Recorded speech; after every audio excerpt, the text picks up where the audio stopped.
3 तरुणांनी आत्महत्या केल्या, तुम्ही तो विषय घेतला होता, त्यांची नावं परत एकदा सांगता येईल का आणि त्या संदर्भात तुमच्या सरकारला काय इशारा? माझी एक मुख्यमंत्र्यांना हात जोडून पुन्हा विनंती आहे, आणि विशेष करून आधी मराठा समाजाला, मायबाप हो तुमच्या पाया पडतो, न मिळणार आरक्षण मिळालं, मी माझं कसं असेल, अडाणी असन, शिकलेला असन, कसा असन, पण आपल्या गोरगरिबांच्या लेकरासाठी आरक्षणाचं काम करतो. तुम्ही आत्महत्या करू नका, मी तुमच्या पाया पडतो. मला कोणाची गरज नाही या राज्यात, पण तुमची लई गरज आहे मराठा बांधवाची. मी पाय पडतो तुमच्या, तुम्ही फक्त आत्महत्या करू नका. जर एका टक्क्यानं हुकला ना, हुकू द्या, धाडशी बाना, धाडशी. रिपीट करू 1-2 वर्ष, रिपीट करा.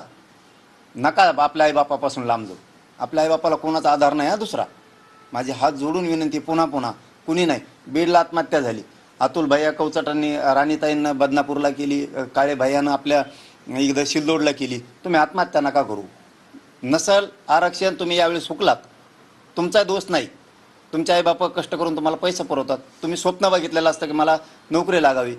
तुम्हाला हेही दिसतं की दुसऱ्याला टक्के नसून लागला आणि मला टक्के असून लागला नाही. तुमची भावना योग्य आहे, पण नाविलाज आहे. त्याच्यासाठी आरक्षण मिळेपर्यंत रिपीट का होत नाही, होऊ द्या. 1-2 वर्षे लेट व्हा, काही फरक पडत नाही. तुम्ही पाहिजे, तुम्ही कायमचे संपू नका. आईबापांनी खूप कष्ट करून तुम्हाला शिकवलंय. आणि आता मुख्यमंत्र्याला सांगतो, तुम्हाला किती बळी पाहिजेत फडणवीस साहेब? तुम्हाला काहीच वाटत नाही? अहो, दुसऱ्या कारणासाठी 4-2 जणांनी जर मेले, आत्महत्या केल्या, तर तुम्ही पुनर्वसन करता वेगळ्या कारणासाठी. आणि हे भविष्य मागतात, भविष्य. राजकारण नाही मागत, हे राजकारणासाठी नाहीत, त्यांना काही मिळावं म्हणून नाही, हे भविष्यासाठी त्यांचं हक्काचं आरक्षण मागताय. तुम्ही देत नाहीत. तुम्हाला माणुसकीच नाही, माणुसकी शून्य झालात तुम्ही. फडणवीस साहेब, तुम्ही मराठ्यांचे मुद्दे नका पडू देऊ. संयम सुटला तर आम्हाला राज्यात वेगळं आंदोलन करावं लागेल. शेवटी जातीच्या लेकरापेक्षा मोठं आम्हाला काय नाही.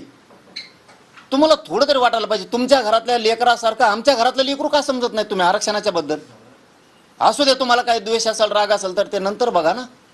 पण लेकरांनी काय केलं राव? गोरगरिबांच्या लेकरं धड आत्महत्या करायला लागलेत मराठ्यांच्या. आमचं संपायला लागलेत. हात मोडला, पाय मोडला, ठीक आहे, काय वाटत नाही, मोडू द्या. हात मोडला, पाय मोडला असं म्हणता येईल. नीट करू, दवाखान्यात नेऊ. एका आईचं, एका बापाचं काळीच गेलं, सोन्यासारखं लेकरूच गेलं, तरी तुम्हाला मर्यादा येत नाही मराठ्यांविषयी. तुम्हाला जाहीरपणानं सांगतो, उद्या मंगळवारी बुधवारी ज्या मागण्या झाल्यात गॅजेटच्या, त्या पटकन लागू करा.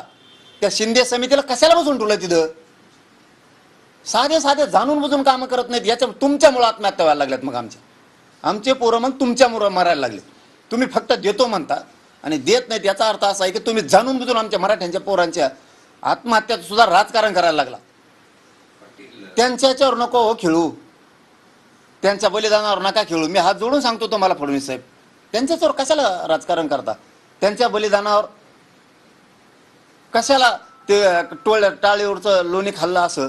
तुम्हाला मर्यादा येऊ द्या. तुमच्या घरातलं लेकरू, मराठ्यांच्या घरातलं समजा. तुम्ही ज्या सगळ्या केसेसपासून, गॅजेटपासूनच्या आणि शिंदे समितीला कामाला लावून मंगळवारी बुधवारी उद्या तातडीनं ते मार्ग काढा, ही माझी तुम्हाला विनंती आहे. कारण माझे माणसं, पोरं मरायला लागलेत, मरायला. हात पाय नाही मोडला त्यांचा मुख्यमंत्री साहेब. नसता आंदोलन उग्र करावं लागेल ना मला राज्यात, आणि मला जातीपेक्षा काय मोठं नाही. मग मी नसतो गिनीत, मग मी सुरू करीन. माझे हात जोडून शेवटची विनंती आहे की तुम्ही तातडीनं हे मंगळवारी बुधवारी मार्ग काढा. कारण आमचे लेकरं मरायला लागलेत, लेकरं.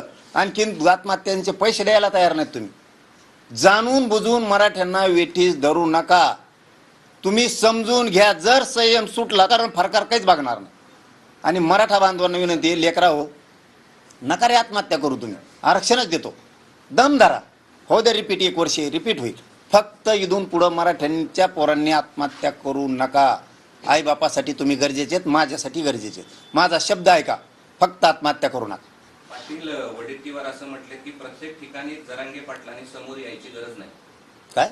विजय वडेट्टीवार असं म्हटले की प्रत्येक ठिकाणी जरांगे